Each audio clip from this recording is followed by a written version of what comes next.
दोस्तों, एक महिला अपने पति का प्राइवेट पार्ट काट के थाने लेकर पहुंच जाती है। जब वहां पर वो पति के प्राइवेट पार्ट को लेकर जा रही थी तो बहुत सारी वहां पर भीड़ होती है और जब हर कोई ये देखता है ये नजारा तो उस महिला के वो पीछे पीछे हो लेता है। अब इसी तरह करते करते उस महिला के पीछे बहुत सारी भीड़ होती है। वो महिला जो है थाने में जाती है। थाने में जाकर अपने पति के प्राइवेट पार्ट को दिखाती है और कहती है, साहब मुझे गिरफ्तार कर लीजिए। वाले कहते हैं, ये क्या है और तुमने क्या अपराध किया है? महिला कहती है कि मैंने अपने पति का हथियार काट दिया, मुझे इसका कोई अफसोस नहीं है और अब मुझे जेल की सलाखों के पीछे डाल दीजिए।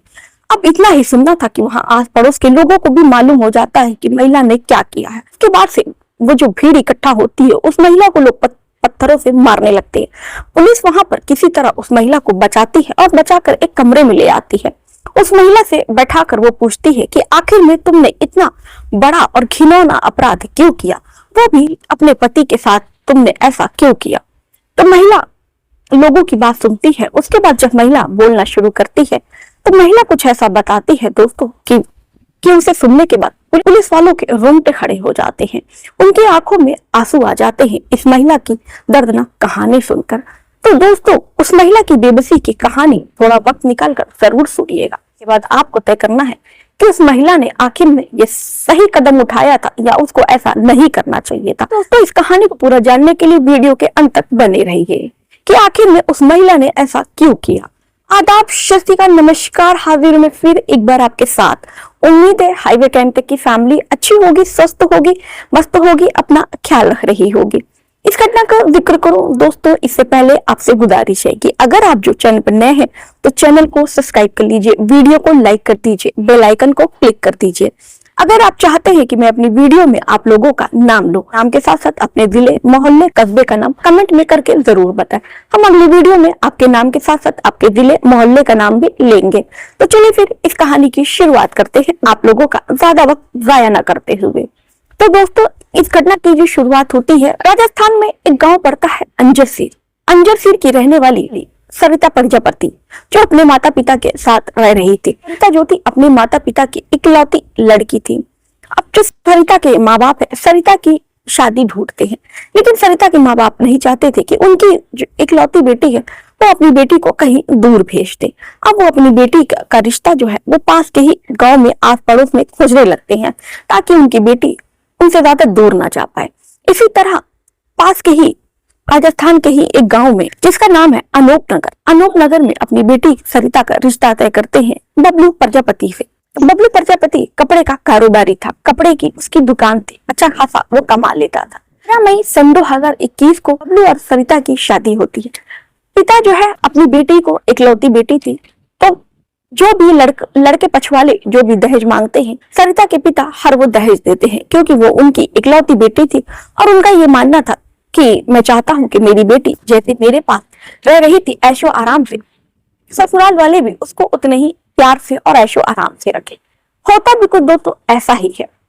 सरिता जब ब्याह करके अपने ससुराल जाती है तो वहां पर उसको हर वो खुशियां मिलती है, सब कुछ मिलता है। सास भी जो थी, सास ससुर भी अच्छे थे और जो देवरानी भी थी वो भी अच्छी थी और सरिता की जो ननद थी वो भी अच्छी थी। लेकिन कहते हैं ना दोस्तों, इतना ही अच्छा होना सब कुछ अच्छा नहीं माना जाता है। कहते हैं कि हम जिससे ब्याह करके जा रहे हैं वो पति हमारा, सास ससुर अच्छे ना हो, लेकिन दोस्तों पति जो है वो हमारा अच्छा होना चाहिए।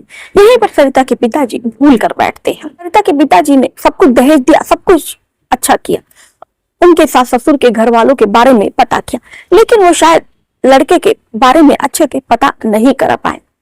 अब दोस्तों सरिता की जब शादी होती है तो फिर सुहागरात की रस्म आती है। अब जो लड़का है वो शक्तिवर्धक गोली खाकर उसी दिन उसी रात को दुल्हन के साथ बहुत बुरे तरीके से उसके साथ शारीरिक संबंध बनाता है। लड़की जो थी नई नवेली दुल्हन थी तो वो ज्यादा कुछ भी बोलती नहीं है, कुछ भी वो विरोध नहीं कर पाती है। और जितना भी दर्द उसको तकलीफ मिलती जो सरिता थी वो सह जाती, क्योंकि उसकी नई शादी थी और आज उसकी पहली रात नहीं है। सरिता नहीं चाहती थी कि आज के दिन ऐसा कुछ भी हो, इसीलिए सरिता उस दिन उस रात उसका पति जितने भी हैवानों की तरह उसके साथ शारीरिक संबंध बना। सरिता जो थी वो अपने पति की सारी दर्द यातनाएं वो सह रही थी। देखते देखते सुबह हो जाती है। सरिता की हालत ऐसी हो जाती है कि वो चलने के लायक भी नहीं रहती है। उसका जो पति था उसकी ये हालत देखता है तो उसको दर्द की दवा लाकर मेडिकल स्टोर से दे देता है। सरिता 2 दिन के बाद ठीक हो जाती है। अब इधर जो सरिता की जिंदगी ऐसे ही बीतने लगती है। जो उसका पति था सरिता से पहले ही दिन से उसके साथ शारीरिक संबंध बिल्कुल हैवानों की तरह वो बनाया करता। सरिता जो है बहुत ज्यादा चीखती चिल्लाती, लेकिन उसके पति राक्षस को, बबलू प्रजापति को, उस पर, अपनी पत्नी पर जरा भी दया नहीं आती। कुछ मर्द दोस्तों औरत को केवल यही समझते हैं कि वो उनके हैवानियत मिटाने का केवल सामान है। वो उनको पत्नी तो मानते ही नहीं कि वो उनकी पत्नी है और हम सफर है, हम साथी है। उनको हर सुख दुख में दोनों को साथ चलना है। लेकिन कभी कभी कोई इसका उल्टा ही होता है। अब बबलू प्रजापति इसी तरह अपनी पत्नी के साथ वो शारीरिक संबंध बनाता है। सरिता को सहते सहते 1 महीना बीत जाता है। अब जैसे जैसे बबलू दिन बीतता है, वक्त बीतता है, वो सरिता के साथ और भी ज्यादा हैवानियत करता है। सरिता का पति बबलू ब्लू फिल्म लगाकर सरिता के साथ शारीरिक संबंध बनाता है। सरिता जब इसका विरोध करती तो सरिता को वो मारता है, पीटता है और गंदी गंदी भद्दी भद्दी गालियां देता है।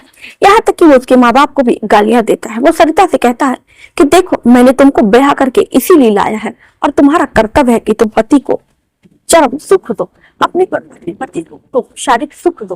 अगर तुम इतना नहीं कर पाओगे तो भला मेरा तुमसे शादी करने का क्या मतलब है।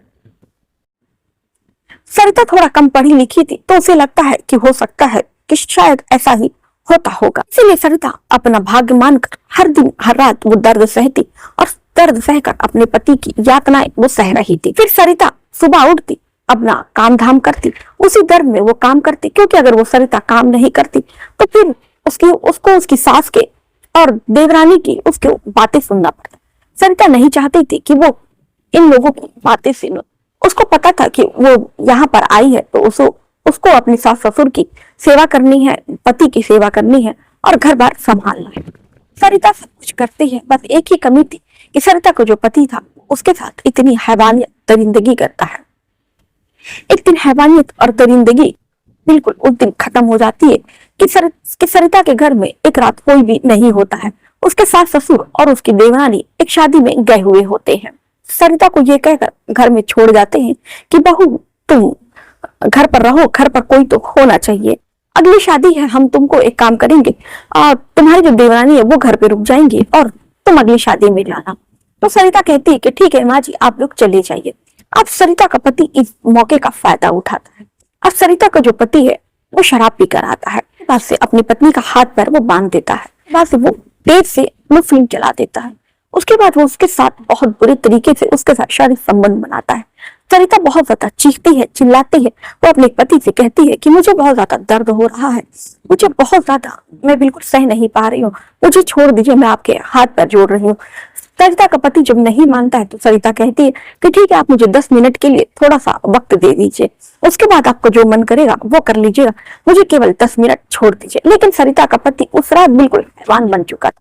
वो बुरी तरीके से उसके साथ शारीरिक संबंध बनाता है, उस हाथ पैर बांध देता है। तो इस कारण से सरिता जो है वो बचाव नहीं कर पाती है। सरिता को जो पति था वो सरिता के साथ वो अजीब अजीब हरकतें करता है। सरिता का पति डंडा लाता है, सरिता की उस दिन वो पिटाई भी करता है। सरिता जितना चीखती वो उसको डंडे से पिटाई करता। उसके बाद सरिता के पति का तब भी मन नहीं पड़ता है।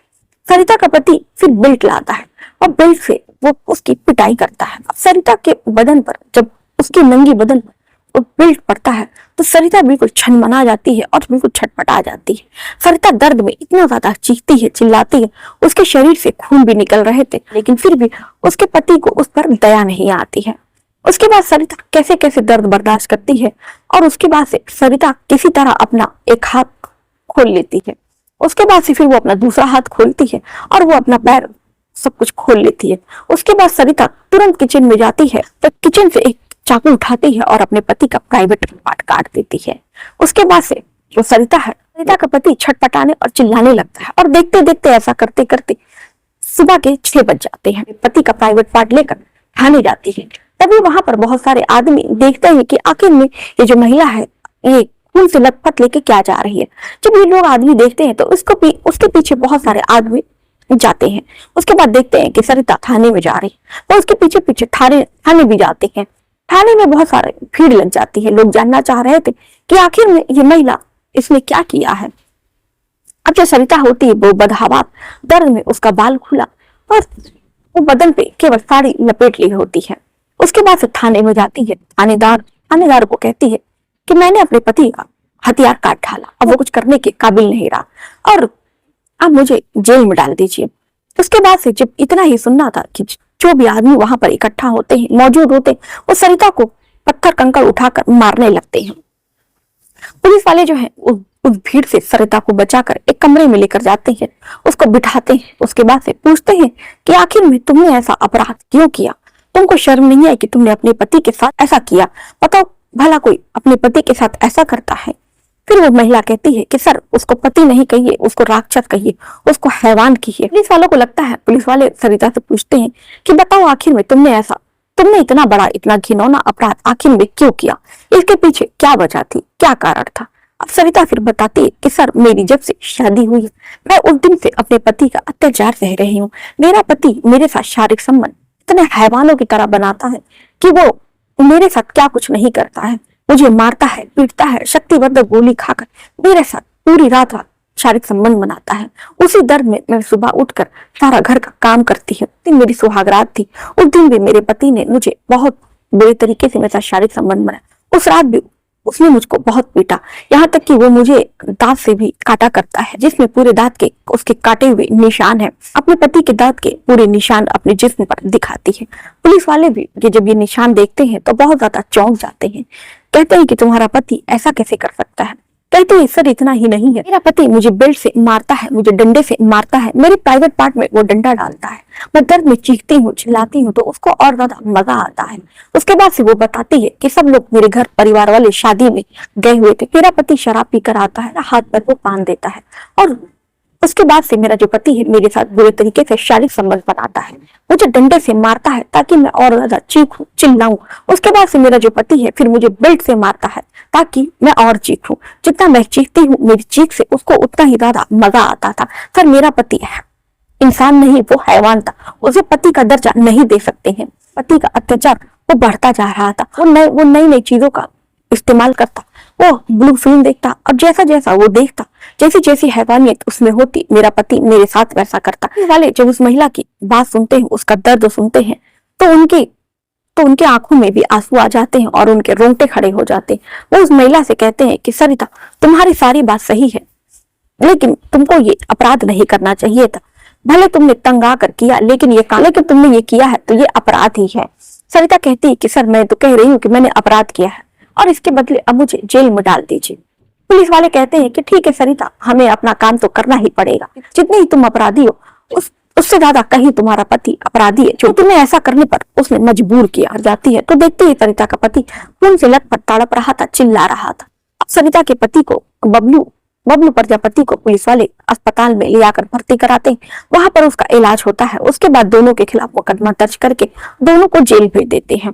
अब देखने वाली दोस्तों बात ये होगी कि आखिर में सरिता को क्या सजा मिलती है, सरिता को कानून क्या सजा देता है। तो दोस्तों, ये घटना आपको कैसी लगी, इस पर आप अपनी राय जरूर दीजिएगा। तो चलिए दोस्तों, फिर मिलते हैं किसी और घटना के साथ, किसी और क्राइम के साथ। ऐसे ही घटनाओं के लिए हमारे चैनल को सब्सक्राइब कीजिए। तो चलिए दोस्तों, फिर मिलते हैं इसी समय पर एक नई घटना के साथ। तब तक के लिए अपना और अपने परिवार वालों का ख्याल रखिए।